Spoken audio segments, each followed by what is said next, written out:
নমস্কার বন্ধুরা, all India রান্নাঘরে আপনাদের স্বাগত। আজকে আবারও একটি নতুন রেসিপি নিয়ে চলে এলাম। আজকে আপনাদের সাথে বাটার গার্লিক চিকেনের রেসিপিটা শেয়ার করব। ভিডিওটি শেষ পর্যন্ত দেখার জন্য অনুরোধ রইল। চলুন দেখে নিই।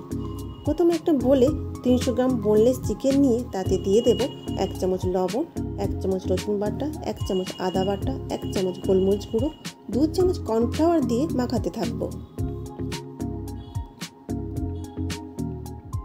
কর্নফ্লাওয়ার কম হচ্ছিল বলে আরও 1 চামচ কর্নফ্লাওয়ার দিলাম, তাহলে মোট আমাদের 3 চামচ কর্নফ্লাওয়ার লাগলো। এরপর কড়াইতে 2 চামচ রিফাইন্ড অয়েল দিয়ে তাতে ম্যারিনেট করা চিকেনের পিসগুলো দিয়ে গ্যাসটিকে লো টু মিডিয়াম ফ্লেমে রেখে দিতে হবে। চিকেনের পিসগুলোকে ভালো করে প্রত্যেক সাইড হালকা ফ্রাই করে নিতে হবে। বেশি ফ্রাই করলে কিন্তু কর্নফ্লাওয়ারের লেয়ারটা শক্ত হয়ে যাবে, তখন আবার খেতে ভালো লাগবে না।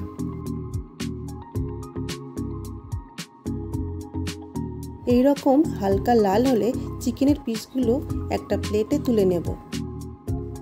এবারে চিকেনের স্টকটা বানিয়ে নেব।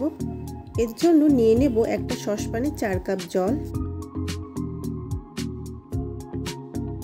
এতে দিয়ে দেব 1 চামচ লবণ, হাফ চামচ রসুন বাটা, হাফ চামচ আদা বাটা, হাফ চামচ গোলমরিচ দিয়ে চামচের সাহায্যে মিশিয়ে নেব।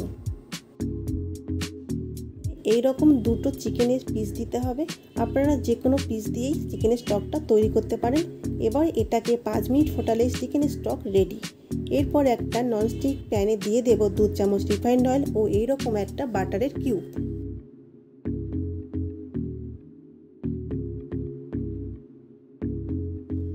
বাটার যখন মেল্ট হয়ে যাবে তখন দিয়ে দেব 2 চামচ মতো রসুন কুচি। রসুনটাকে খুব বেশি ভাজবো না, 2 থেকে 3 মিনিট ভাজার পর 1 চামচ ময়দা দিয়ে মিশিয়ে নেব।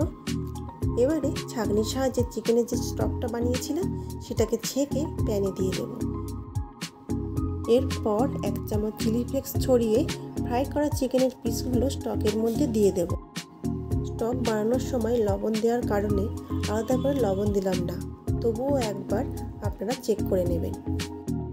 এবারে শুধু ধনিয়া পাতা কুচি ছড়ালেই তৈরি বাটার গার্লিক চিকেন।